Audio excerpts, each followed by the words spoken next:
The palace stands quiet, tradition woven into every stone, expectations carved into every hallway. But behind one guarded door, something unexpected, something forbidden, something whispered, not proclaimed. And the future Queen of Spain is about to confess the one truth she was never meant to feel. Because sometimes duty calls loudly, yet the heart whispers louder. And tonight, Leonor finally stops pretending she can't hear it. When Leonor was born, Spain saw a symbol, a promise, a future queen molded by centuries of discipline and monarchy. But no one ever asked her if she wanted to be a symbol. No one wondered what happens to a young girl raised not with choices but with obligations.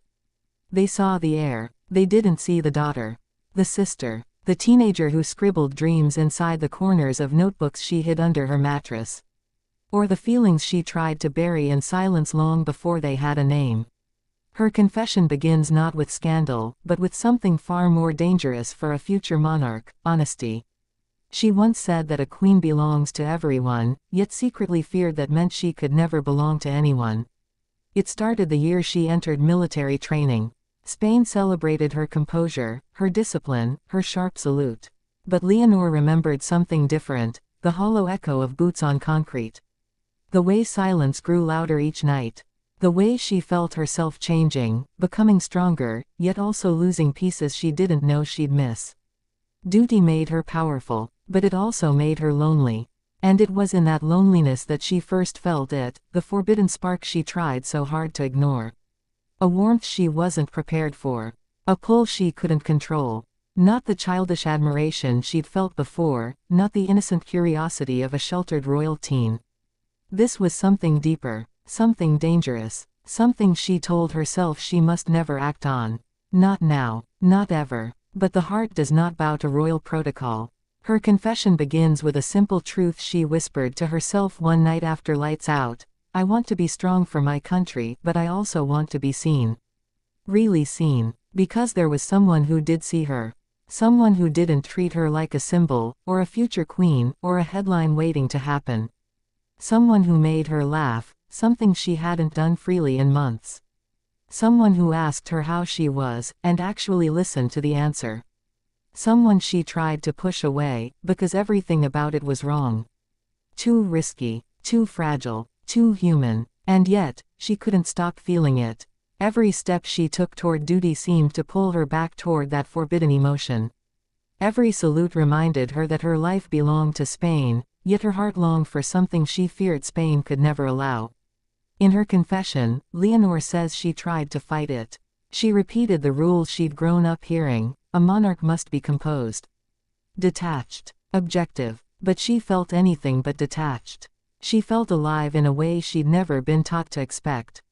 And for the first time, she wondered if the path chosen for her came with a price she wasn't ready to pay. She remembers the moment everything crystallized. A quiet afternoon, the kind so rare it felt stolen. The person who saw her, not the princess, not the future queen, but the girl, stood beside her. Their words were ordinary. The moment was small. But her heartbeat was not. It betrayed her before she even realized what was happening. She looked away quickly, hoping no one noticed. But she noticed. And that was enough to change everything. Still, she told herself feelings don't matter. Spain mattered. Her parents' expectations mattered. The weight of the crown mattered. So she buried it deep, told herself it was a phase. A distraction. A fantasy she had no right to explore. But the more she tried to suppress it, the stronger it grew. Her confession is not about a dramatic embrace. Not about stolen love letters or forbidden rendezvous. It is about the quiet war inside her, between love and legacy, between the girl she is and the queen she must become. She speaks of nights where sleep refused to come. Mornings where she put on her uniform and pretended she felt nothing. Days where duty felt like armor. Nights where it felt like chains. Her mother, Queen Letizia, sensed something was wrong. Not because Leonor acted out, she never did, but because she grew too perfect. Too composed. Too careful. A stillness that wasn't natural for a girl her age. A silence too heavy to ignore. One evening, after a long day of official duties, Letizia caught Leonor staring out a palace window, her eyes lost somewhere beyond the gardens. The queen approached quietly and asked, "Are you happy?" Leonor answered the way a princess should. "Of course." But a mother hears the truth behind the lie. She didn't press. She simply placed a hand on her daughter's shoulder and said, "Being queen is a duty. Being human is a right.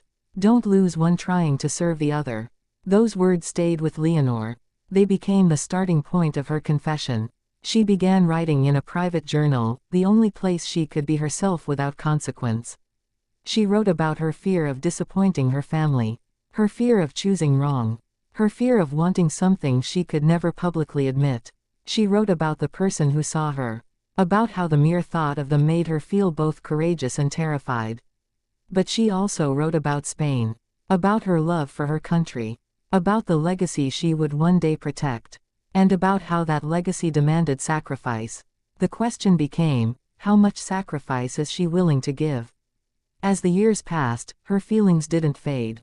They matured, deepened, and with that, the conflict inside her sharpened. She began to imagine her future, not the ceremonial version prepared for cameras and history books, but the personal one she'd never dared say aloud. Would she always be alone in the most important moments? Would she always stand on balconies waving at crowds who loved her, without knowing the battles she fought inside? Would she one day marry for stability, not love? Would she repeat the cycle she watched play out in royal families worldwide? Her confession reveals something profound. She doesn't want to be the queen who sacrifices everything. She wants to be the queen who shows Spain that love is not a weakness, that vulnerability is not a flaw, that the crown does not forbid the heart from beating. But she also fears the consequences. Spain has modernized, yes, but monarchy still carries traditions older than many nations. And the idea of a future queen choosing love over protocol could shake the very foundation of her role. Still, she admits that the real danger is not the love itself, but what denying it would turn her into. She confesses that she sometimes imagines two versions of herself. The one standing tall, strong, unshakable, Spain's pride. And the one laughing freely, eyes bright, unburdened, just a girl in love. She fears that if she chooses one completely, the other will die. She wants both. But can a queen have both? Her confession takes us through moments the world never saw, nights she cried quietly into her pillow, mornings she practiced her neutral smile, afternoons where she stared at her reflection, trying to find the girl beneath the air.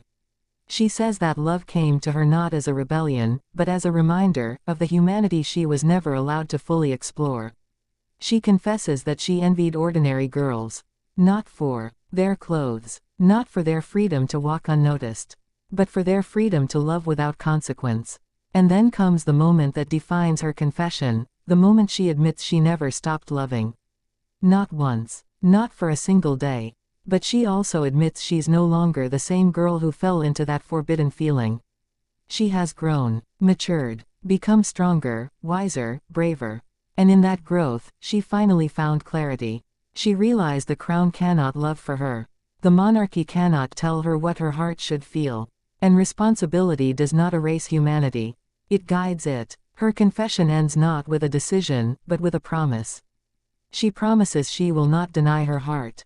But she also will not abandon her duty. She will learn to be both queen and human, strong and vulnerable, composed and honest. She will choose love one day, on her terms, in her time. And she will do so not despite being queen, but because she wants to redefine what a queen is allowed to feel. She whispers her final words with calm certainty, a queen can lead her country. But she must also lead her heart. And I will not let mine go silent again. The crown may shape her destiny, but her heart will shape her legacy. And that is Leonor's private confession, the confession of a future queen discovering the courage to feel what she was once forbidden to acknowledge.